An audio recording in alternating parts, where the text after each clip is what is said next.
Hi, everybody. Thank you. I think we're just waiting on one more person, but I want to get started.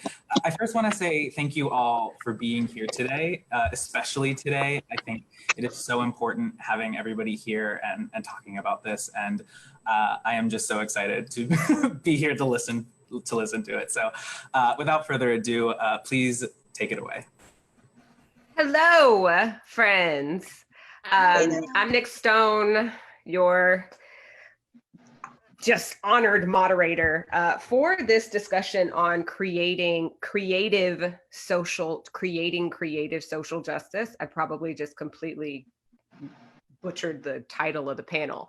But we don't have a lot of time, and I really, really love all of you and your books. I've gotten to talk to all of you about your books already. We're missing Rebecca. I'm hoping she'll pop in, but if not, I'm just going to jump in because I think that we can work our introductions and talking about the book into the discussion, because this is a really important thing to be talking about right now. We have a lot of young people out here who don't know what to do. And I think that the three of you specifically embody a type of creativity that is conducive to world change. I think of all of your books as existence is resistance novels. And I want to hear from you. Jen and Christina, both of you are debuts this year. Hi. Kacen, you're like my everything. And I can't wait. So King and the Dragonflies is out, Felix is out, and then your second book in your fantasy series comes out this year, right? It comes out in December, yeah. It comes out in December. It's exciting. So I want you guys to talk for a second about why you felt it was important to burst out of the gate with such heavy, is a word I'm going to use, and not frivolous novels, because Case, you did too. Your debut was not some lightweight thing. Right, Hurricane Child. I feel like I kind of straddle a line between writing about really hard, heavy topics for both middle grade and for YA, but also trying to find space to just let a story about joy and existence be. So my first YA for this is kind of an epic love story. I went in saying I'm not going to write about racism, I'm not going to write about anti-queerness, or any of the things that I struggle with on a daily basis, because there is worthiness in just existing beyond just our struggle. But at the same time, I do think it's important, especially looking at the state of the country right now, to be able to outright talk about the issues. And I've actually gotten flack from both ends. So I'm curious to hear about everyone else's experience. I've heard people say it's okay to exist without having to discuss, the kind of racism we're dealing with on a daily basis, and we don't have to put that into our books. And then I've heard we have to pay tribute and respect to it. So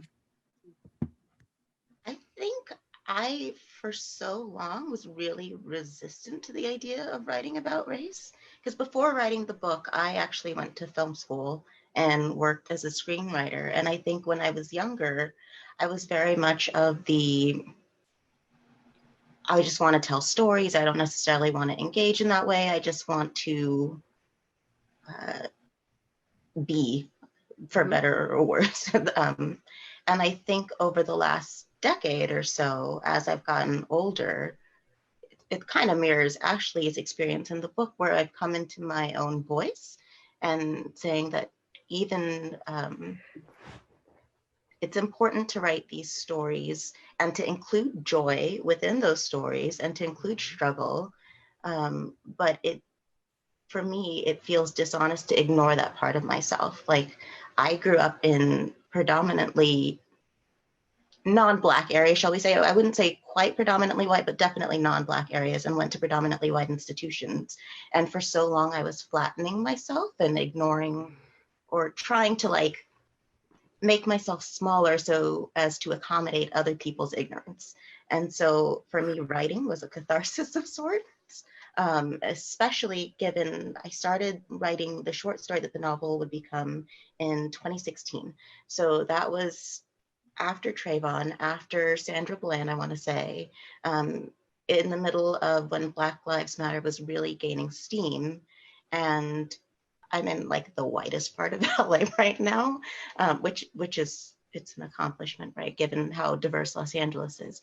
But it was a response to feeling that way, like I had to be quiet, or that I had to make other people feel comfortable with my existence in this space.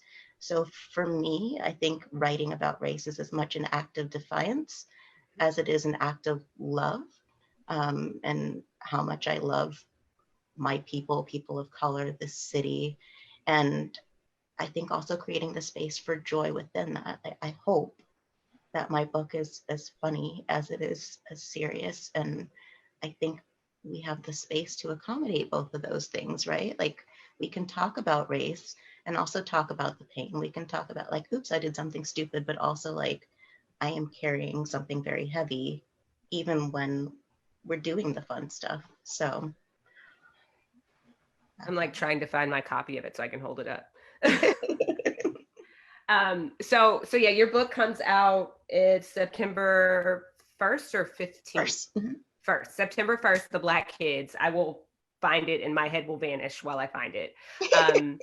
But yes, Jen, you also in your book have a character who flattens herself a bit. And I think that when we are looking at the power of our existence, as Kacen was saying, making sure that there is joy, making sure that there are spaces where kids of color and marginalized people can just be without oppression.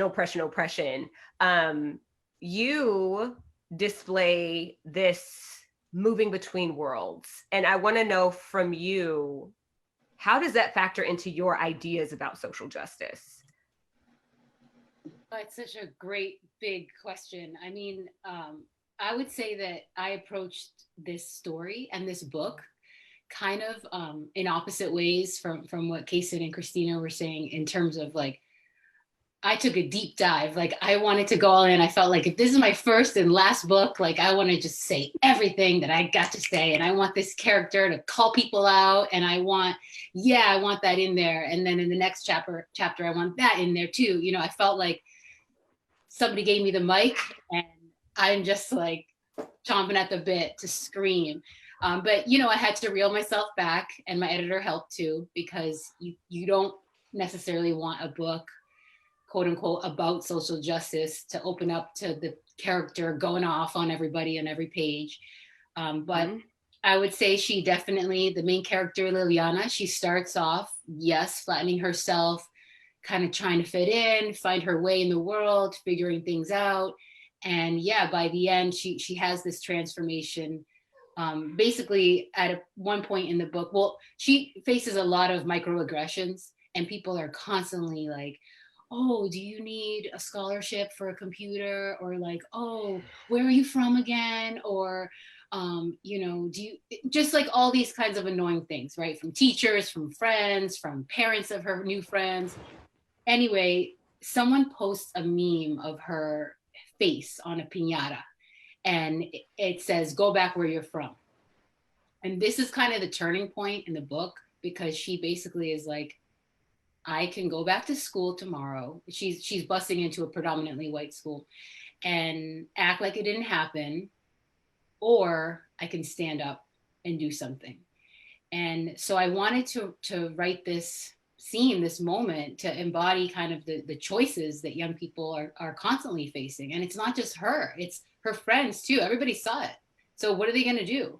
Are they going to just act like it didn't happen? I mean, it couldn't be more relevant to what's going on in the world, especially this week. It's like, you have to stand up. So I felt like this book, I wanted to write it in this way that I just felt like I couldn't stay quiet any longer. I wanted so badly to contribute and to hopefully ignite the fire in other people so they can do the same thing.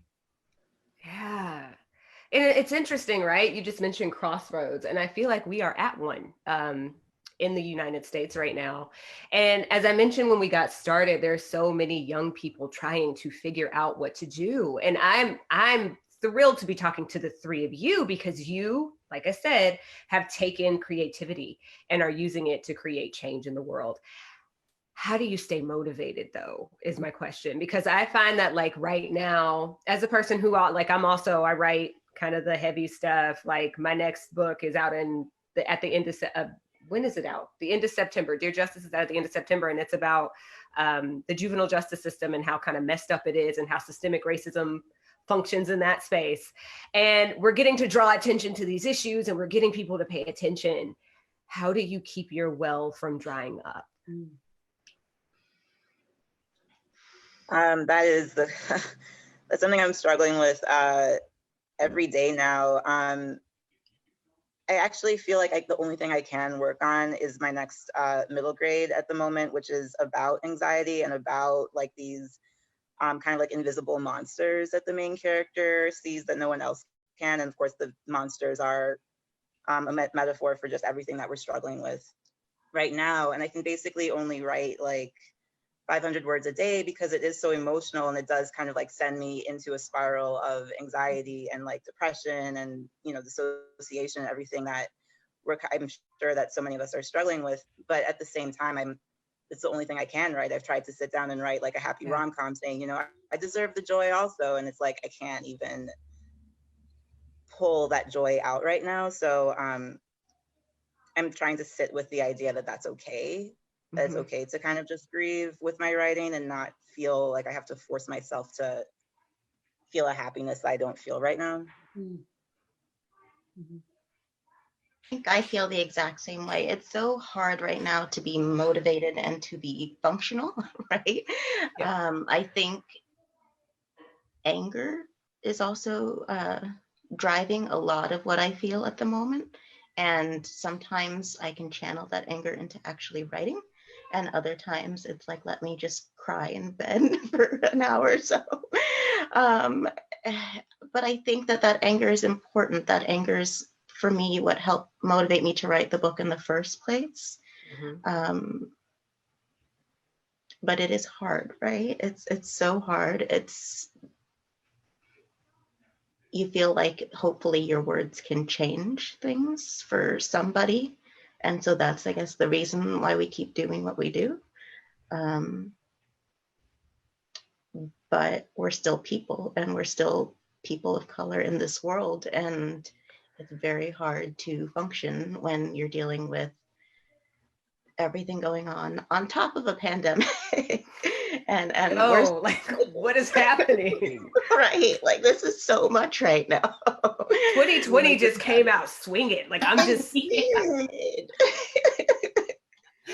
That's right.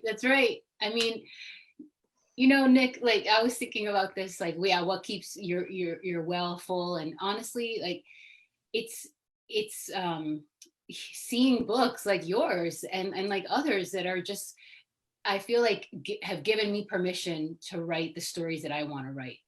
They really have, more than a degree or a residency or time, or, you know, it's like, okay, each one teach one, like they're doing it, I want to do it too, and you know, pay it forward and all of that. And I love this expression of like using your pen as your sword, and kind of like that's the way that I can try and fight, because you can't be everywhere at the same time, and you can't do it all. And I think as people of color, as writers of color, I for one feel this pressure, like I should be doing more. I should be doing this. I should, you know, be part of that rally and this campaign and like be writing an op-ed. And it's like the self-care is real, because if you're not taking care, then you can't produce, and you can't offer that light for other people. Yeah. So there's a picture book that I suggest every writer, no matter your age, no matter what you write, have on your shelf when you need just to pick up when you need a dose of encouragement. It's called My Pen. It's Chris Myers. Christopher Myers wrote a book called My Pen, and it's this story about this kid who realizes what he is able to create with a pen. And like, when I read things that are so simple, it's such a simple idea that is expanded into something that encompasses so much more. I'm thinking about this in terms of your work, because you guys take this kernel of an idea. You have a Black girl who's the token Black girl who suddenly realizes, oh wait, there's a problem with this. You have a girl whose father goes missing, and all of a sudden she finds out why, and it's like, oh snap, I got to do something about this. Case, every single one of your books has this beautiful crystallized little nugget at the center. Felix is the one I'll talk about now, but you have a kid who has figured out who he is, and then is like, oh wait, maybe I need to think about this a little more. And it's just so brilliant and beautiful and like perfect, seeing how you take something, this spark of an idea, and you spool it out into a whole world and a whole narrative. And there are people, it's populated by people that I want to be friends with. These worlds are populated by places that I want to visit. How do you go from this nugget of an idea to this big, vast, beautiful thing that you've created while maintaining kind of the authenticity and the integrity of like the emotional core of the project? Because at no point do you guys drop the ball on making sure that the reader is getting something out of the text. That was a long question. I hope it made sense. Yeah, I think so. I feel like for me, it just comes back down to like the character and making sure that the message I want to come across is threaded out throughout the story. So for Felix, I feel like the message and the theme and, you know, the lesson that he had to learn was, regardless of what everyone else thinks of him, he is worthy of love and he's worthy of respect.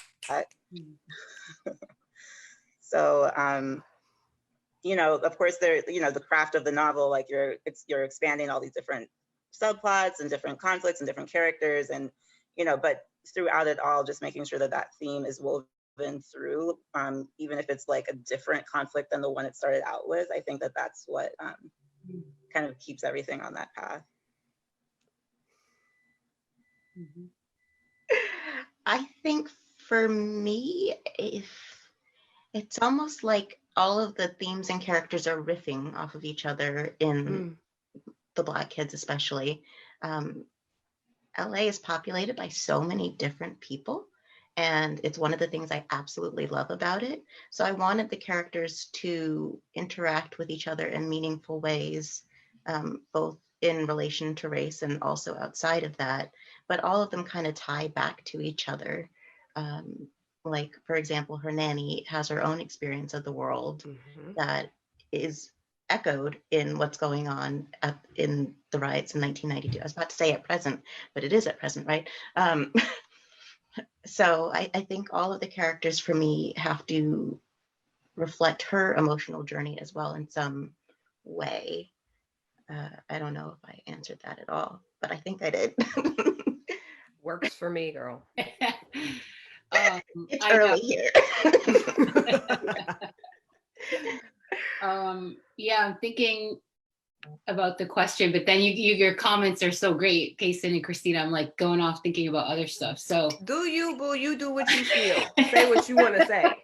You know, I'm just thinking about social justice and yeah. You know, how it's like Liliana, she was kind of isolated. You know, she was in her neighborhood in Boston. Her parents are from Central America, and that was her world. That is her world. And then she's bused to this school in an affluent white neighborhood, and that's what shakes things up, right? That's the kind of flaming arrow to her world. And all of a sudden, she's really developing new lenses, not just for how the people at this new school see her and the teachers and everybody, but she's starting to see her own neighborhood like in a new way. And she's starting to see the unjust disparities that there are between like her neighborhood and the neighborhood where she goes to school. And she's like, why are they different? And she's starting to ask these questions. She's 15, you know, and some people might say like, that's late. Like she should have noticed before. But the thing is, when you're living in your bubble, like that's your world. That's just your reality. And she lived in a diverse neighborhood. She had, you know, like Spanish and English flowing around, and she felt confident and proud. And then all of a sudden it's like she's just thrown into a new planet. And that's when she starts to ask these questions like, wait, why did my parents emigrate to this country? And why are there more classes in French but not Spanish? why does this teacher assume that, you know, XYZ? So I think social justice is about kind of looking at home in a new way, or your own space in a new way, and examining like how it got to be that way, and then what you can do to, I guess, detangle that knot. I don't know how else to put it. Yeah, you know, it's fascinating. This morning, I've been thinking a lot about the term social justice and what it means, and like what it means to me, how, because Dr. Ibram Kendi, who's like an idol of mine, he talks a lot about the power of definitions, like shared definitions. We use this term and we all know that it means this thing. And I've been thinking about the term social justice and how there's not, I don't know of like a concrete definition of it, but when I'm thinking about it, I think about humanization. I think about how all of the isms, racism, sexism, the phobias, homophobia, transphobia, all of those things have to do with dehumanization, with telling people that they are less than, their humanness is less than yours because they are different from you in some way.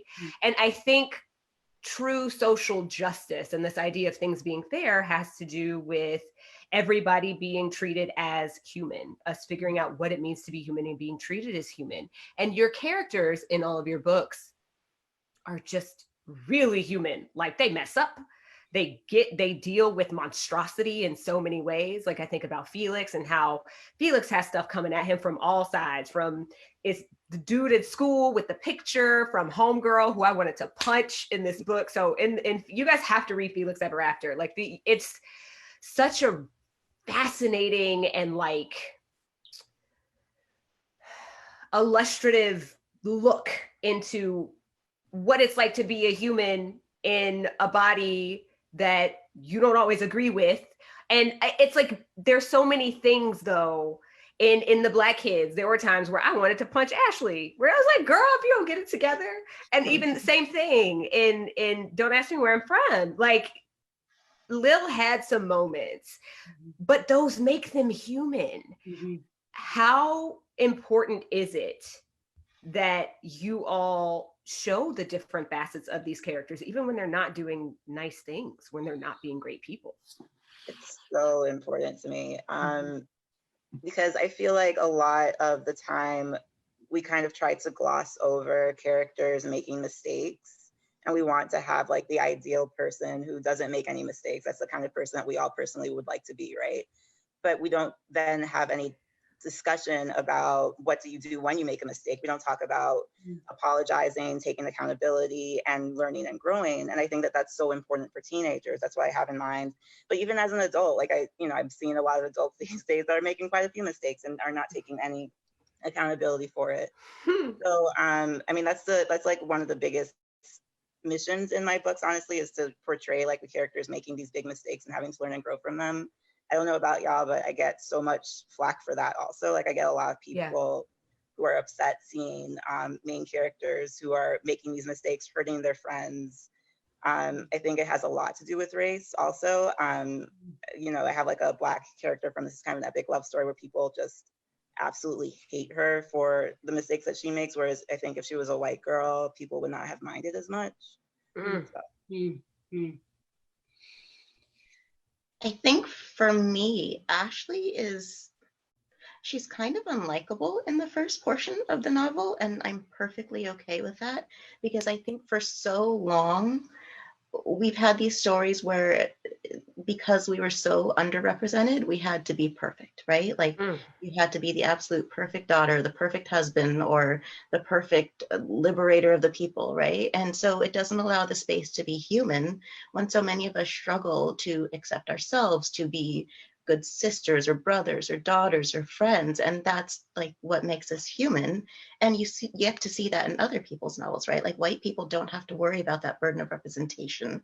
So they get to write novels in which people are messy and complicated and not just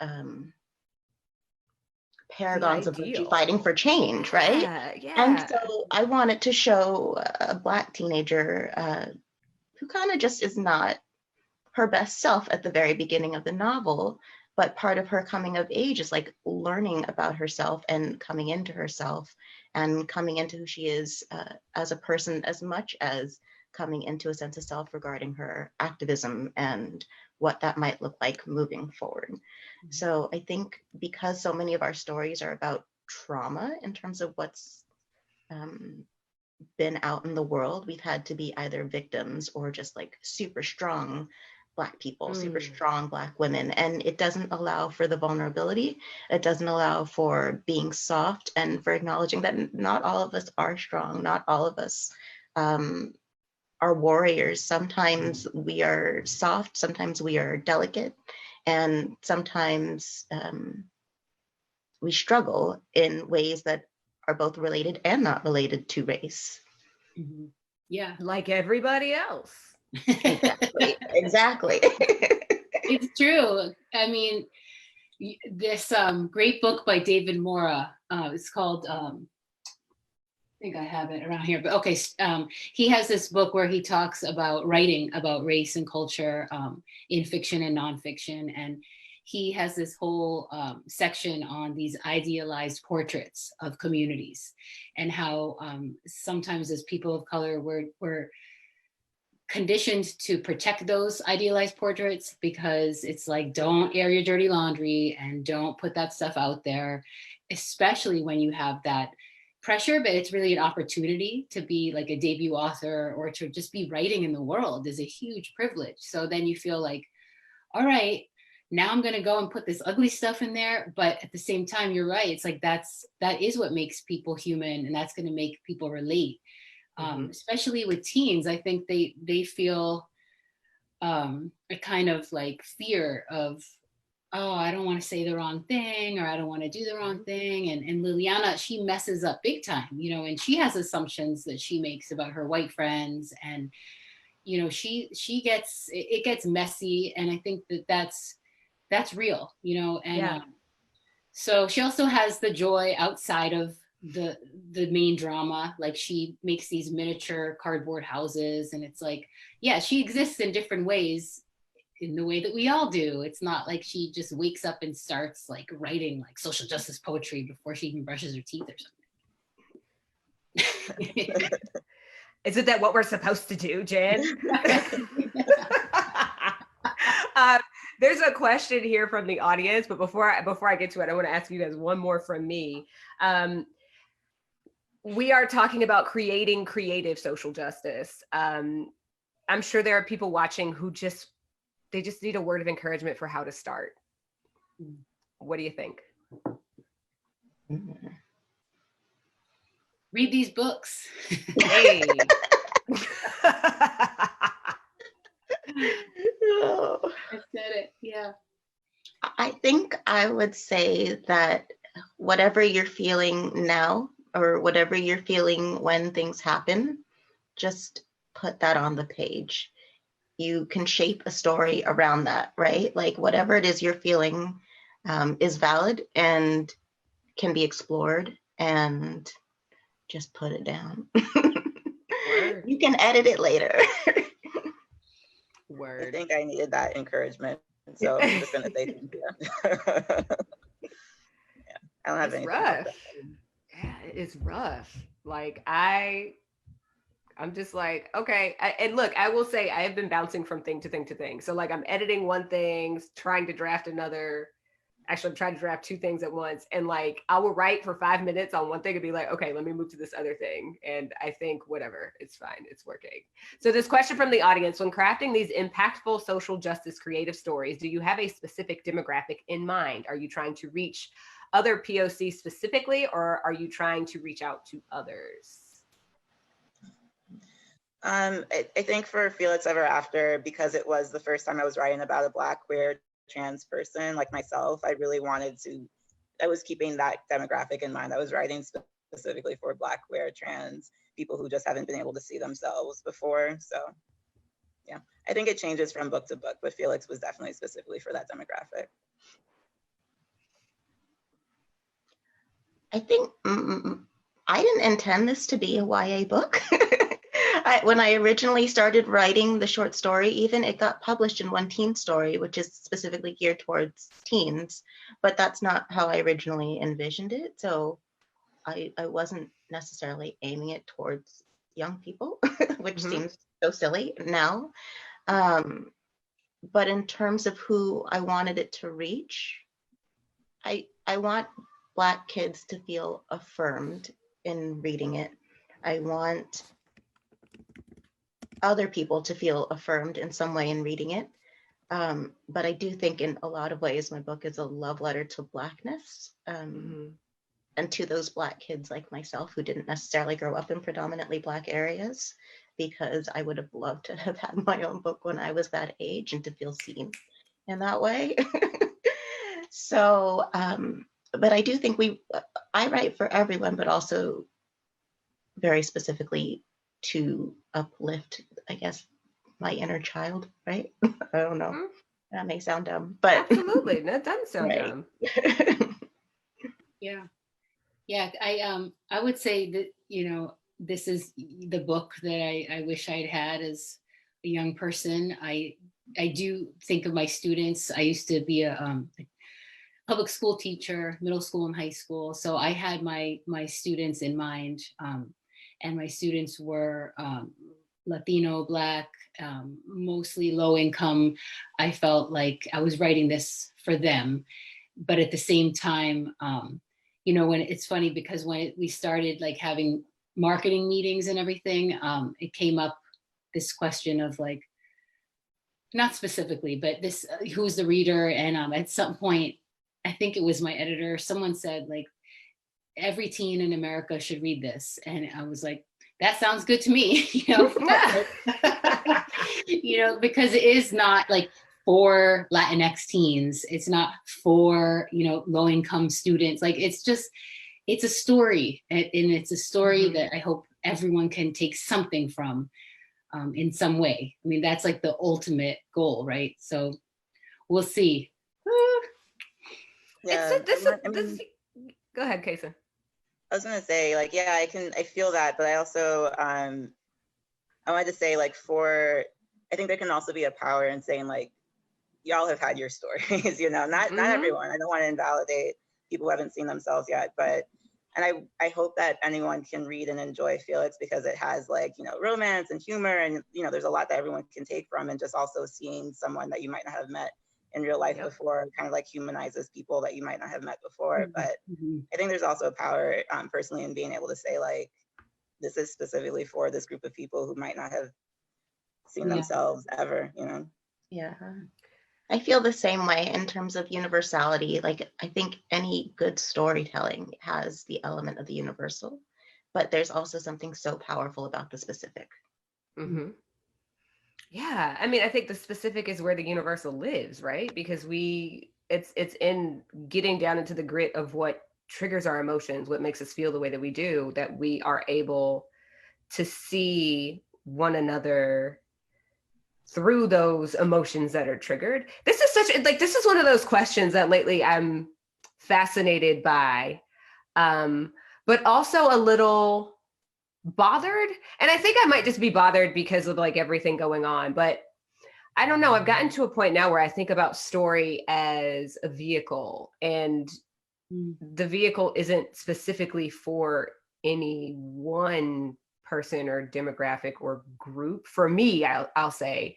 But yes, my encouragement to writers who are watching right now: write to whoever you want to. Like if you decide you want to write, I mean, don't expect that like whatever you write to whomever you write is going to be received by everyone. But like I think there's something important about humanizing ourselves and telling the stories that we want to tell. Which leads me to my last question. What's the next story you're going to tell?